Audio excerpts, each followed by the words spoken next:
Good morning, good morning. February 14 ngayon, nireguluhan tayo ng ating kalikasan. Ito nga pala ay si Valentino. Dahil February 14 natin sinahuli ng umaga.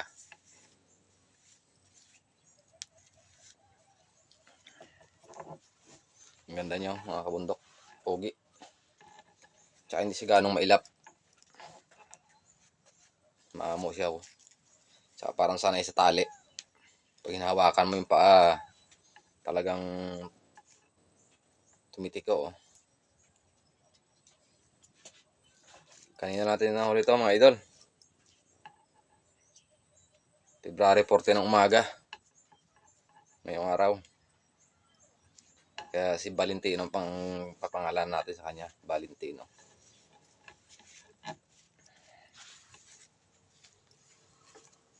Niregaluhan tayo ng ating kalikasan ng ating alagaan na naman. Dagdag natin kay Banlag. Si Banlag natin medyo maamo na. Ilang buwan na rin kasi sa atin na dumating. Ito ay ngayong araw natin nahuli. Kaya ipapangalan natin siya si Valentino. Ito ang regalo sa atin ngayon, February 14.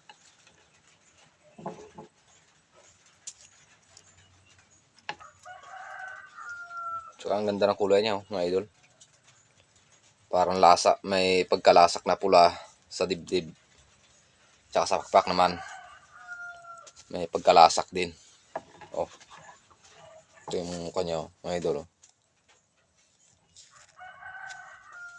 Maamo siya, hindi siya mailap. Hindi kagaya nung ibang dumadating sa atin na mailap. Ang regalo sa atin ngayon, February 14, mga idol. Alagaan natin sila at paparamihin din natin.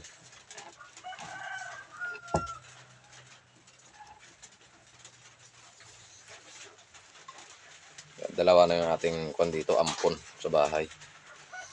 Si Banlag at si Valentino.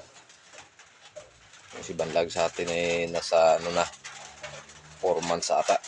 5 months ganyan. Tumitilaok na rin siya pag umaga.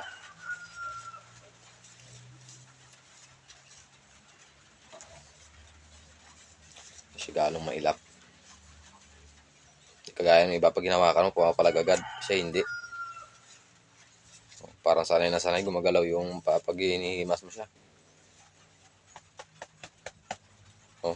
Hindi ganong mailap mga idol.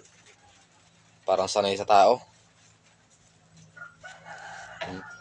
Iba pag ginaganyan mo, pumipiglas. Si Valentino nga pag ginaganyan ko, pumipiglas pa eh. Ay si Banlag.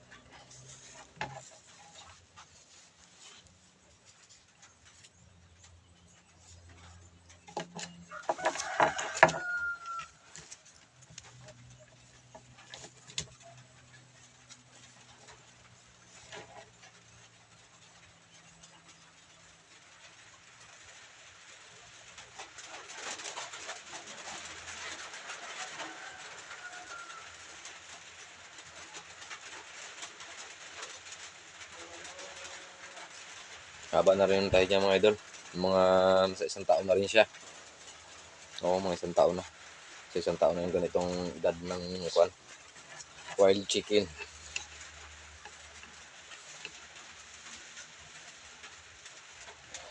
Labuyo sa Tagalog. Ganda ng kulay niya. Napakakinis.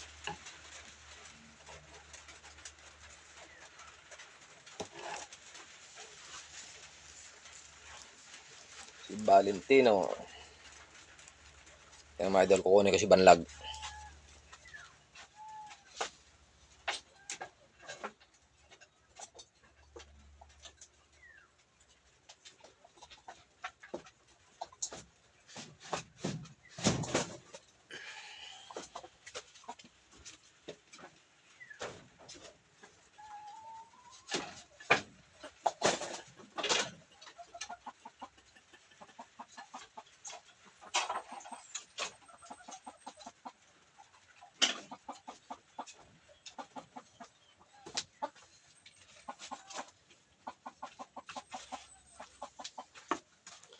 Ito naman yung si Banlag natin mga idol.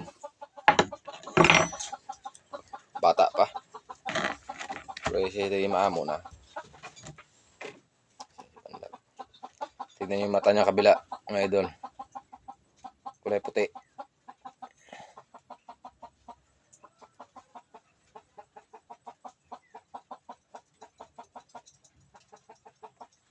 Kulay puti yung mata niya sa kabila. Yung kabila naman tignan nyo mga idol. Pula. Yun, mapula siya. Mapula yung kabilang mata niya. Kaya pinangalanan ko si Banlag.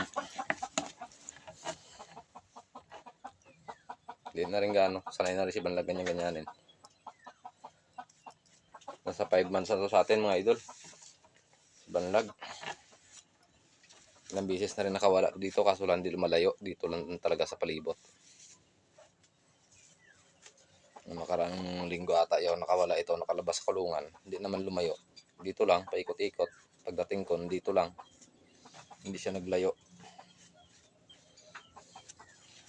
Medyo bata pa to mga idol. Mga 8 months or 9 months pa lang siya. Bata pa rin na nahuli natin kasi.